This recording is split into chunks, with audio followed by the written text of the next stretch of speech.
नमस्कार दोस्तों।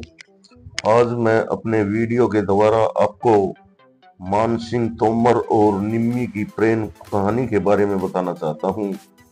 आशा है मेरा यह वीडियो आपको पसंद आएगा। पसंद आए तो कृपया मेरे चैनल को सब्सक्राइब करना और वीडियो को लाइक और शेयर करना। जो आज हम आपको बताने जा रहे हैं, यह कहानी लगभग 600 वर्ष पुरानी है।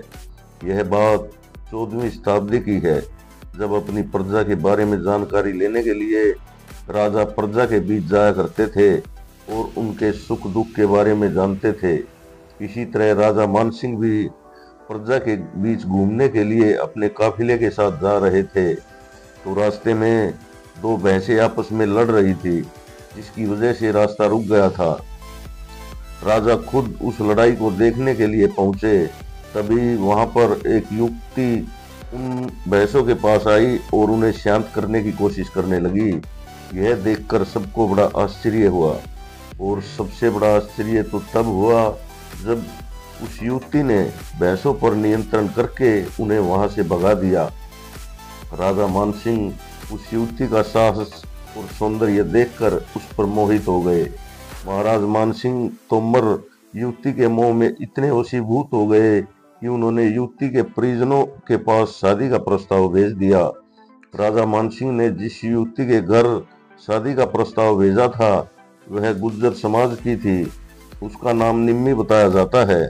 जब यह प्रस्ताव घर वालों ने सुना तो उनमें खुशी की लहर दौड़ गई, लेकिन निम्मी ने राजा मानसिंह से विवाह के लिए 3 शर्तें रखी थी, जो बहुत ही कठिन थी।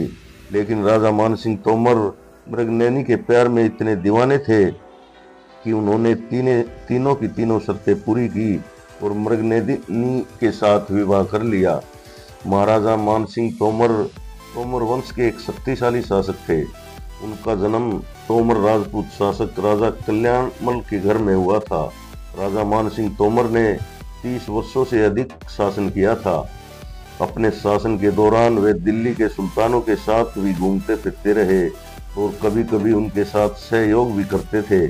उन्होंने कई विवाहों के साथ मृगनयनी नामक एक गुर्जर लड़की के साथ भी विवाह किया था। राजा मानसिंह तोमर और मृगनयनी की प्रेम कहानी बहुत ही प्रसिद्ध है, जिसका उदाहरण है ग्वालियर किले के साथ बना हुआ एक सुंदर महल, जिसे गुजरी महल कहा जाता है। यह महल राजा मानसिंह ने मृगनयनी के लिए बनवाया था। राजा मानसिंह और मृगनयनी जैसा प्यार का किस्सा आपने पहले कभी नहीं सुना होगा और न ही देखा होगा। ग्वालियर शहर जंगलों में रहने वाली ग्वालिन के प्रेम का प्रतीक है। मानसिंह तोमर और निम्मी की प्रेम कहानी बहुत ही खास है। मृगनयनी ने राजा मानसिंह के सामने जो 3 शर्त रखी थी, उनका साक्ष्य आज भी हम गुजरी महल के रूप में हमारे सामने है। कहा जाता है, जब राजा ने मृगनयनी से उसकी शर्तों के बारे में पूछा तो उन्होंने बताया कि पहले आपकी 9 रानियां हैं जो महलों में रहती हैं, लेकिन मैं गांव की रहने वाली हूं, तो मेरे लिए अलग से महल बनवाना होगा, जिसके परिणाम स्वरूप तत्काल गुजरी महल बनवाया गया। दूसरी शर्त के अनुसार उसने कहा, मेरे सौंदर्य और पराक्रम का मुख्य स्रोत मेरे राई गांव के पास बहने वाली सांक नदी है, उसका जल है। आपको ऐसी व्यवस्था करनी होगी कि हर रोज यह पानी मुझे मिले, जिससे मैं प्रयोग कर सकूं। इसलिए राजा ने सांक नदी से ग्वालियर किले तक पानी की लाइन बिछवाई, जिसके सबूत आज भी गुजरी महल में मौजूद है। मृगनयनी की तीसरी शर्त यह थी कि मैं महल में साज सवर कर नहीं रह बैठूंगी, चाहे वह आपकी प्रजा हो, राज दरबार हो या लड़ाई का मैदान हो, मैं परछाई की तरह आपके साथ रहूंगी। राजा मानसिंह ने यह शर्त भी मान ली और दोनों का विवाह हो गया। और इस अद्भुत प्रेम कहानी के बारे में जानने के लिए ग्वालियर में गुजरी महल में रोजाना हजारों पर्यटक आते हैं। आप भी वहां जाकर इन तीनों शर्तों के बारे में देख सकते हैं। तो दोस्तों, ये था गुजरी महल, जो राजा मानसिंह ने मृगनयनी के प्यार में बनवाया था। यह महल बहुत ही सुंदर है और आज भी बहुत आकर्षित लगता है। आज मैं आपको भारत के एक और बहुत ही सुंदर महल के बारे में बताऊंगा। इस महल का नाम है लाल बाग पैलेस। भारत देश में अनेक सुंदर और आकर्षक महल बने हुए हैं जो हमें अपनी ओर आकर्षित करते हैं। लाल बाग पैलेस ऐसा ही सुंदर शाही महल है, ऐसा ही हमें अपनी ओर आकर्षित करता है। यह पैलेस भारत के मध्य प्रदेश स्थित एक आवासीय शाही महल है। इसका निर्माण होलकर राजवंश के द्वारा किया गया था। इस राजवंश ने इंदौर रियासत पर शासन किया था। होलकर रियासत में बनाया गया लाल बाग पैलेस 72 एकड़ क्षेत्र में फैला हुआ है, जिसमें 4 एकड़ में 45 कमरों से निर्मित यह पैलेस कला और सुंदरता का अद्भुत और नायाब नमूना है। इसे बनाने की योजना तुकोजीराव द्वितीय के शासनकाल में 1877 में राज्य के इंजीनियर ने की थी। इसका निर्माण युवराज शिवाजीराव होलकर के निवास के लिए किया गया था। इसका निर्माण कार्य 6 वर्ष में पूरा हुआ था, जिस पर लगभग 36 लाख रुपए की लागत आई थी। पेरिस के राजमहलों वाली सजावट, बेल्जियम की कांच कलात्मक जाड़ फानूस, संगमरमर के स्तंभ आदि से यह पैलेस परिपूर्ण है। दरबार हाल में छतों पर निहायत ही खूबसूरत पेंटिंग्स देखी जा सकती हैं। इसके अलावा कीमती कलात्मक फर्नीचर और गलीचों से की साज सज्जा की गई है। 1911 तक लाल बाग पैलेस को यूरोपीय स्वरूप दिया गया। 1912 में इस महल के भीतर यशवंतराव होलकर द्वितीय के आवास कक्ष को भी व्यवस्थित किया गया था तथा लाल बाग से लेकर गौतम बाग के मध्य एक पुल का निर्माण भी कराया गया था। 1914 में महल के कुछ और काम कराए गए थे, जिनमें महल का विस्तार, गैरेज, अस्तबल तथा अस्थायी किचन और मुख्य 1921 में महल की फिर से साज सज्जा की गई थी और इसके परिसर में 1936 से 1938 के बीच 1600 प्रजातियों के गुलाब लगाए गए थे।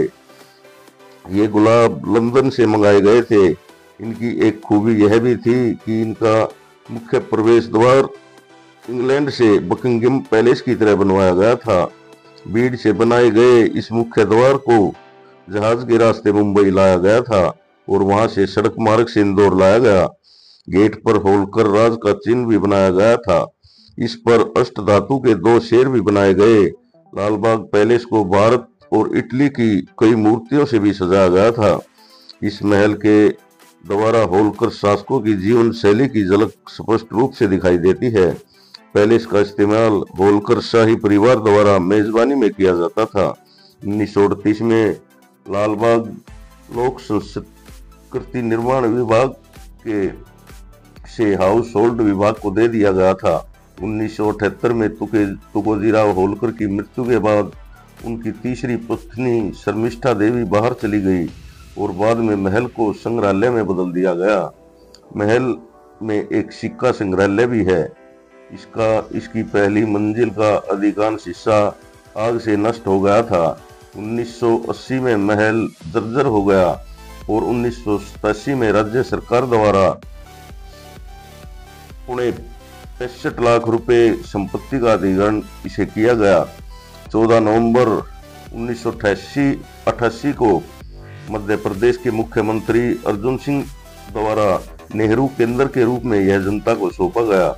इस पैलेस को ASI द्वारा एक संरक्षित इमारत के रूप में अंकित किया गया है। इसका नवीनीकरण मध्य प्रदेश राज्य सरकार के तहत तत्वाधान में विश्व कोष द्वारा किया जाता है। प्रतिवर्ष यहाँ मालवा नामक उत्सव मनाया जाता है और विभिन्न मौकों पर यहाँ मेलों का आयोजन और प्रदर्शनों का आयोजन होता है। यह पैलेस इंदौर के समस्त महलों का सिरमौर है, जिसे लाल बाग पैलेस कहते हैं। यह होलकर राज का एक नायाब महल है।